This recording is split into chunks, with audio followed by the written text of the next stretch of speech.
Hello everyone, and welcome to this week's episode of Ship Shape. This week we are going to be featuring the Avenger and talking about some of the work that our developers over in the UK have been doing to make this ship more modular. Now currently we have two artists who are focusing on this ship over in the UK, as I mentioned. The first one is working on the cockpit and the second one is working on the cargo module.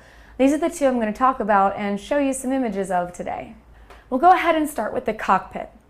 You'll see here that we have some very work-in-progress images. In fact, these are explorations. None of this has been signed off on, but it's a direction that we think we're going to want to go with.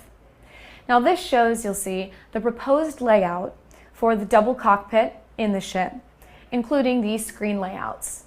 In speaking with this artist, he said that his favorite and most challenging aspects of the ship were in fact the same thing, fitting everything into this space. He said it was like a puzzle. The challenge is here that he has to use the same hull, the same shape, the same space as the original ship, but he also has to keep all of the functionality of the double cockpit. Again, he's had a lot of fun with it, but it's been a challenge to lay everything out on the inside. Now, as some of you might know, the Avenger used to have a double cockpit, but the version that's currently in game does not. We really liked this idea, and again, we wanted to do some more exploration as we work on some of the modularity options for this ship to see if that's something that we can implement as a choice for you guys again. Now, in speaking with the artists working on the cargo module for this versatile ship, he said that his favorite thing has been retexturing this room to look more high-tech.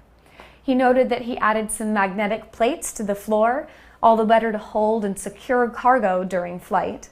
We've got another image here that shows some of the lights and also some of the text and symbols that we've added to the inside of the ship, again, to give it a more warehousey, industrial feel.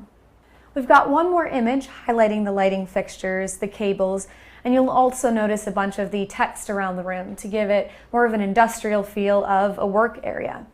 You might have noticed, looking back at all of these images, that it shares a lot of the textures with the Retaliator. Since they're both Aegis ships, we wanted to make sure that they had somewhat of a unified look. Now, the artist working on the cargo module for the Avenger said that, hands down, one of the most challenging things was modifying the inside of the ship to still fit the outside of the hull.